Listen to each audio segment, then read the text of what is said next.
Hello and welcome to WePC Benchmarks. My name is Seb and today I'll be taking you through this Vampire the Masquerade Bloodhunt Benchmark.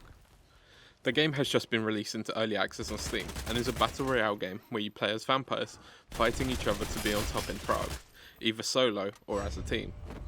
You have to also be aware of the NPCs trying to take out all the vampires, but take them on and you can get access to some potentially good loot. The settings I use for this benchmark are on the Ultra preset, but with motion blur turned off. I tested the game with 9 GPUs through the 3 main resolutions of 1080p, 1440p and 4K, and using a wide range of GPUs of multiple generations. So let's take a look and see how well it performs. First up we have the GT 1030.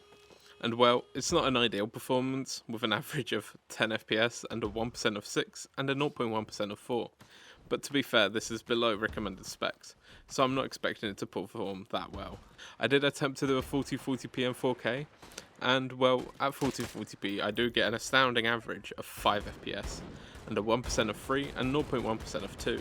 Then at 4K a solid 1 FPS average with a 0 FPS, 1% and 0.1%. So yeah, not exactly playable at any resolutions. Then we have the GTX 1050 Ti, which is an increase over the last GPU and is averaging out around 34 FPS, with a 1% of 22 and a 0.1% of 20 at 1080p. Certainly now a playable experience. Not quite a smooth 60, but it will do. Then at 1440p it's averaging out at 24 FPS, for 1% of 18 FPS and a 0.1% of 13 FPS. And then at 4K we get an average of 9 FPS with a 1% of 6 and a 0.1% of 6 as well. Now it's time for the RX 570, which is just below the minimum requirements of a RX 580. The card averages out at around 44 FPS at 1080p, with a 1% of 27 and 0.1% of 17. Moving up the resolutions at 1440p, we get an average of 31 FPS, 1% of 26 and a 0.1% of 20. Then at 4K, we get an average of 16 FPS and a 1% at 13 and 0.1% at 7. Moving up to the RTX 2070 Super, we get a big jump going up to 138 FPS on average, with a 1% of 55 and a 0.1% of 20 at 1080p. Up to 1440p and the game averages at 102 FPS with a 1% of 56 and a 0.1% of 22. Then at 4K we get an average of 48 FPS with a 1% of 33 and a 0.1% of 16. So definitely playable at all resolutions. We get similar results of the RX 5700 XT with an average of 128 FPS, a 1% of 6 and a 0.1% of 6 as well. At 1440p the game averages out at 82, while it reaches a 1% of 64 but a 0.1% of 20.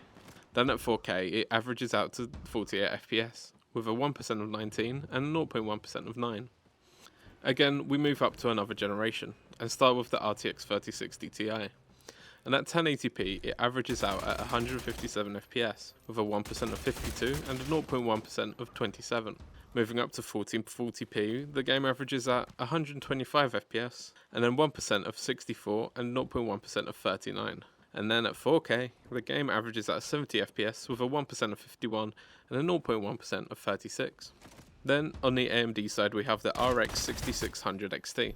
And at 1080p the game averages at 125 FPS with a 1% of 49 and a 0.1% of 21. Moving up to 1440p the game averages at 76 FPS for 1% of 36 and a 0.1% of 19.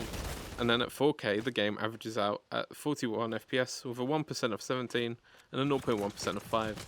Lastly, from the Nvidia side, with the RTX 3080, you can start to see the card not being utilised at 100% anymore, but it reaches an average of 174 FPS, a 1% of 51, and a 0.1% of 20. At 1440p, the card is now being utilised at 90%, and averages out at 180 FPS, with a 1% of 73 and a 0.1% of 43. Then at 4K, the card is finally being maxed out at 99 utilisation, and averages out at 94 FPS with a 1% of 40 and a 0.1% of 23. And finally we have the RX 6800 XT, and at 1080p the card is being utilised to 92% and it averages out at 163 FPS for 1% of 19 and a 0.1% of 17. At 1440p the game averages out at 137 with a 1% of 22 and a 0.1% of 16. And then at 4K the game averages at 83 FPS with a 1% of 32 and a 0.1% of 20. So there you have it, Bloodhunt benchmarked on 9 different GPUs, and the game seems to have a low FPS cap, with cards not being utilised 100%, even with it set to unlimited and with VSync off, so maybe that might change later on. But it does also feature AMD FSR, so it might be a consideration when playing on lower hardware. Thank you for watching, please leave a like and subscribe, and I'll see you in the next one.